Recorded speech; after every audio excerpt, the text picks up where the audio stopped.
All right, let's jump right in. Welcome to The Explainer, your quick briefing on what's really moving the markets. And boy, is there a lot going on today. We're seeing the market get pulled in a ton of different directions, all the way from Washington to Mumbai. So let's get to it. You might be thinking, what could those three things possibly have in common? Well, they're all crucial pieces of this big, complicated puzzle that's deciding where your money is heading literally right now. So over the next few minutes, we're going to connect those dots for you and hopefully show you the bigger picture. Okay, so first up, let's zoom out and look at the big global forces at play. Because right now, the market is dealing with some really mixed signals. And that kind of environment, it creates a ton of risk. But also, if you know where to look, a whole lot of opportunity. So check this out. The market is basically stuck between a rock and a hard place. On one side, you've got President Trump threatening to hike tariffs, right? And that, of course, totally spooks global trade. But then, on the other side, the US Supreme Court steps in and says, not so fast, striking down his power to do that so broadly. So what does that leave us with? Just this massive cloud of uncertainty. I mean, will trade deals actually hold up? Are supply chains going to get all messed up? Honestly, nobody knows for sure. And what happens when investors get nervous? I mean, you know the drill. They run for cover. All this confusion around trade policy is pushing a lot of money towards those so-called safe haven assets. You know, the things that feel like a safe bet when everything else feels kind of shaky. And you can actually see this split personality in the market right here. Look at gold, the classic safe bet, right? It's up because investors are hedging against all this chaos. But here's the twist. At the exact same time, copper is also rallying, and copper is a huge industrial metal. So why is it going up? Well, it's because that Supreme Court ruling gives everyone a little glimmer of hope. Hope that maybe, just maybe, global trade and industry will get a break. Okay, so that's the global scene. Now let's bring it closer to home and zoom in on what's happening in India. Because with all this noise happening worldwide, the country's making some pretty big moves of its own. And we're seeing signs of real strength, but also a little bit of strain. Get ready for this number, $30 billion. That's the projected value of India's smartphone exports by 2025. And look, this is way more than just a big number. It signals a huge, fundamental shift in the economy. Mobile phones are now India's single largest export. That's a massive win for high-value manufacturing. But you know, we always have to look under the hood, right? RBI data gives us a really interesting snapshot of corporate India. On the surface, things look great. Sales are booming, up a really strong 10%. Awesome.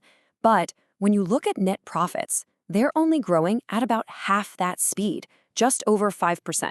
So what does that tell us? It means that even though companies are selling a lot more stuff, they're not actually keeping as much of the profit. And that's a classic sign that rising costs are starting to squeeze their margins. All right, now for the story that, let's be honest, is dominating every conversation right now. AI, artificial intelligence. And man, it is a total paradox. You've got this unbelievable hype on one side and this deep, almost existential fear on the other. And that clash, it led to a truly historic and kind of crazy day on the markets.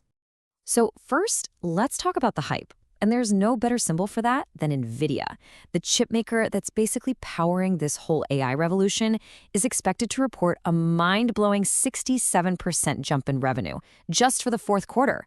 I mean, that one number pretty much sums up all the incredible optimism around AI. And now for the fear.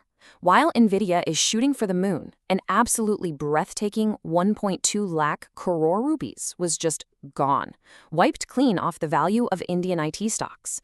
And this wasn't some slow decline, folks. This was a bloodbath, and it was all fueled by this growing anxiety that the entire business model of these huge IT giants is now under threat.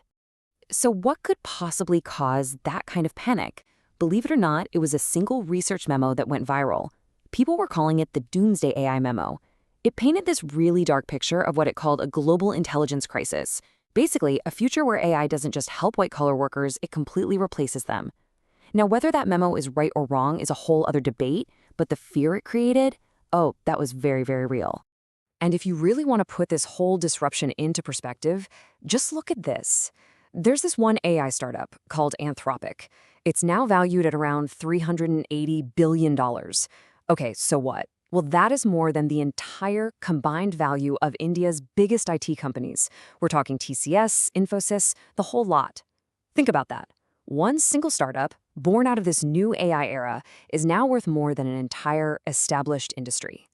Okay, let's shift gears a little bit and focus back on the domestic market because we're starting to see some cracks appear. We're getting these little warning signs, some caution from the big investors, and frankly, a few pretty alarming missteps. All right, first, a real quick definition so we're all on the same page. You'll hear the term offer for sale, or OFS. All that means is it's a way for major shareholders, like the government, for example, to sell a big block of their shares in a public company. It's just a big, transparent public sale. Okay, so why does that matter? Well, when the government tried to do one of these OFS deals for shares in the Indian Railway Finance Corporation, something pretty telling happened. The big players, the institutional investors, the smart money, they just didn't really show up. The sale didn't get enough buyers, and that, my friends, is a major red flag. It tells you that the big money is getting a little nervous and isn't just willing to buy up anything at any price anymore. And hey, it's not just the government sales either. The IPO market, which was absolutely on fire for a while, is cooling down fast. I mean, look at this, a full 60%, a huge majority, of all the companies that went public recently are now trading below their issue price. The big takeaway here? The so-called IPO party, where you were pretty much guaranteed to make money on day one, might just be over. And then you've got the outright screw-ups. A really nasty fraud hit Yes Bank. About 5,000 of their Forex card customers lost a total of 2.5 crore rupees from a bunch of illegal transactions traced back to Latin America. Now, to be fair, the bank says they blocked a lot more fraud attempts and that they'll make sure customers don't lose their money. But still, it's a really stark reminder that our financial systems can be pretty vulnerable. Okay, So, we've talked about global trade wars, massive AI disruption, shaky markets, the whole shebang. The big question is, what does any of this actually mean for you and your wallet? Let's try to make sense of all the noise and bring it home. You know, we mentioned earlier how company profits are getting squeezed. Well, that pressure eventually finds its way down to us, the consumers. It means every rupee you can save really starts to count. And this is where making smart choices, even with something as simple as your credit card, really matters. It basically boils down to this. Cashback is awesome for just straightforward, no-fuss savings. It works with whatever you buy. But reward points, they can give you way more value if you're willing to be a little strategic about how and where you spend. You know, with all this daily chaos in the market, it's so easy to lose sight of the single most powerful tool you have as an investor. And that's just time and consistency. It sounds boring, but look at this. A disciplined SIP, just 10,000 rupees a month, if you start at age 35, can actually grow to 5 crore rupees by the time you're 50. That's the power of compounding. It's such an important reminder to just tune out all the daily noise and focus on your own long-term journey. So let's end with this quote from the investor Robert Arnott.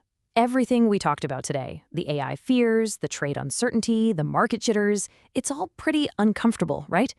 But what Arnott reminds us is that in investing, what feels comfortable is rarely where you make real money. True opportunity is often hiding in that exact discomfort, way outside the comfort zone of the crowd. So the real question for all of us is, where are you looking for it?